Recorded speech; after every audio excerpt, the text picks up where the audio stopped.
Historia de la filosofía, por Nicolás Abagnano, volumen 3, 100, parte sexta, la filosofía del romanticismo, capítulo 11, el positivismo social, 631, Proudhon.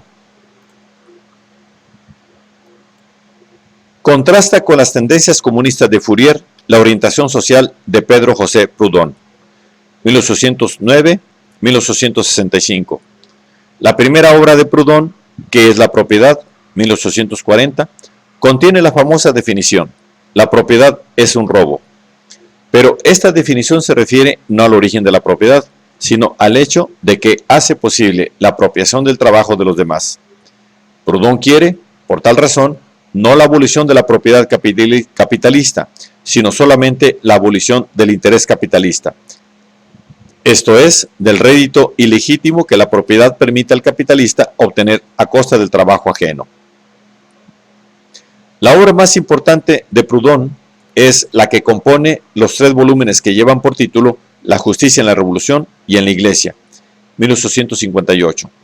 Otras obras notables son La creación del orden en la humanidad, 1843, Sistema de las contradicciones económicas, 1846, La revolución social, 1852, Filosofía del progreso, 1853 y La guerra y la paz, 1861. Proudhon dirigió también varios periódicos en París: El representante del pueblo, El pueblo y La voz del pueblo. Proudhon parte del mismo principio del que arrancan todas las filosofías sociales de la época romántica. La historia del hombre tiene una ley intrínseca de progreso, por la cual se dirige inevitablemente hacia la perfección. Esta ley es la justicia, según Proudhon. Y la justicia debe ser no solo una idea, sino una realidad. Esto es, una fuerza del alma individual y de la vida social, de manera que pueda aparecer como la primera y la última palabra del destino humano individual y colectivo, la sanción inicial y final de nuestra felicidad. Ahora bien, la justicia se puede concebir de 2 maneras diversas. Primera, como presión del ser colectivo sobre el yo individual, presión por la cual el primero transforma al segundo a su imagen y le convierte en instrumento suyo.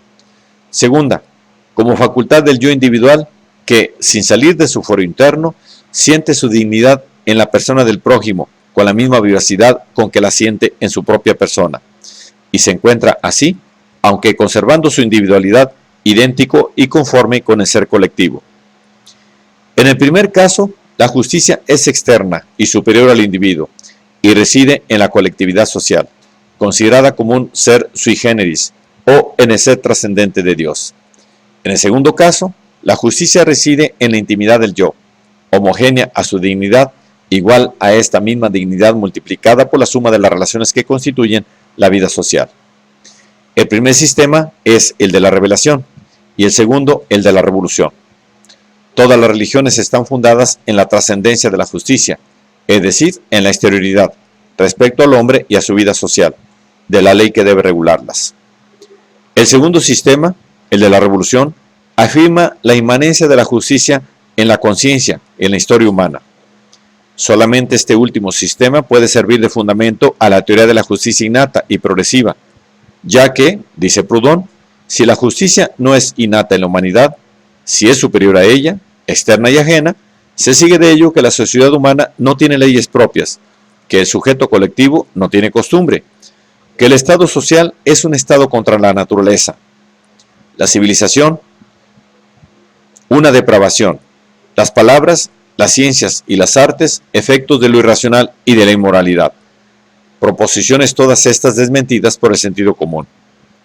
La justicia es absoluta, inmutable, no susceptible de más ni de menos. Es patrón inviolable de todos los actos humanos. Es, en otras palabras, una especie de divinidad inmanente o de revelación interior de la divinidad, semejante a aquella de que hablan Lamennais y los demás románticos.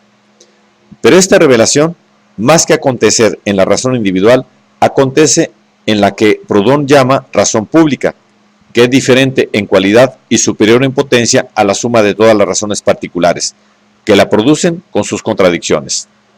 Vemos, dice Proudhon, a la razón colectiva destruir incesantemente con sus ecuaciones el sistema formado por la coalición de las razones particulares. Por tanto, no es sólo diferente, sino superior a todas estas, y su superioridad le viene del hecho de que lo absoluto, que tiene una gran importancia en las razones particulares, desaparece ante ella. El instrumento de la razón colectiva es aquel mismo en que reside la fuerza colectiva. El grupo de trabajadores o de educadores, la compañía industrial, la de los científicos y de los artistas, las academias, las escuelas, los municipios, la Asamblea Nacional, el club, los jurados. En una palabra, cualquier reunión de hombres para la discusión de las ideas y la investigación del derecho. El progreso no es más que la realización de la justicia. Solo puede demostrarlo la historia universal. Pero esta historia no es, según Proudhon, una necesidad de cuño hegeliano. Es el dominio de la libertad. La libertad, según la definición revolucionaria, no es la conciencia de la necesidad. No es tampoco la necesidad del espíritu que se desarrolla de acuerdo con la necesidad de la naturaleza. Es una fuerza colectiva que comprende a la vez la naturaleza y el espíritu y que se posee a sí misma, capaz, como tal, de negar el espíritu, de oponerse a la naturaleza, de someterla, de deshacerla y de deshacerse de ella misma. Es una fuerza que rechaza por sí misma todo organismo. Se crea, mediante el ideal de la justicia, una existencia divina, cuyo movimiento es, por tanto, superior al de la naturaleza y al del espíritu, e inconmensurable con uno y con otro. La libertad es el origen del mal y del bien, de la injusticia y de la justicia. Sin embargo, su verdadero fin es realizar la justicia, porque solo la justicia es su absoluto. En virtud del libre albedrío, el alma busca su felicidad en la justicia y en el ideal, pero por la imperfección de sus nociones, acontece que su fórmula jurídica es a menudo errónea y que, mientras cree que ha llegado a la justicia en la sublimidad de su esencia, no ha producido más que una divinidad falsa, un ídolo. La identificación de la justicia y del ideal, que es la tendencia más noble del alma humana, es también el origen del pecado y del mal. Cuando la noción de justicia es incompleta, el ideal que el hombre se forma de ella es tomado como absoluto. Eliminar el mal significa, pues, rectificar la noción de justicia, esto es, de derecho, y adecuarlo al ideal.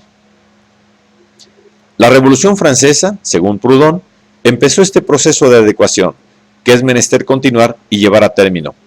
Y la obra de Proudhon es también un conjunto de proyectos sobre la organización futura de la sociedad. En el pequeño catecismo político, publicado en forma de apéndice al primer volumen sobre la justicia, Proudhon ve en el Estado la reunión de muchos grupos, diferentes por naturaleza y objeto, formados cada uno para el ejercicio de una función especial y la creación de un producto particular, que se reúnen después bajo una ley común y un interés idéntico. El límite recíproco del poder de estos grupos garantiza al mismo tiempo la justicia y la libertad.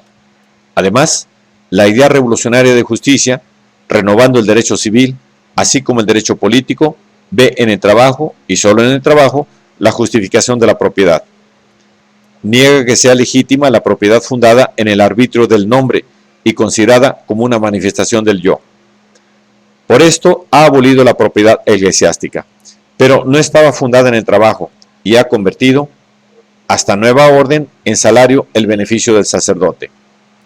Ahora bien, ¿qué es la propiedad equilibrada así por el trabajo y legitimada por el derecho? La realización del poder individual. Pero el poder social se contrapone, pero el poder social se compone de todos los poderes individuales. Por tanto, también él expresa un sujeto. Entre las manifestaciones de la filosofía social del siglo XX, la doctrina de Proudhon es una de las que da mayor relieve a la libertad del hombre en la historia. Aún admitiendo el progreso como realización progresiva de un orden inmutable, Proudhon reconoce la esencia del derecho revolucionario en la posibilidad del hombre de oponerse a este mismo orden. El modo de conciliar esta posibilidad con la realidad admitida de la justicia es un problema que no plantea Proudhon. Y, sin embargo, es el problema que a fines del siglo pasado debía provocar la crisis de la idea misma del progreso.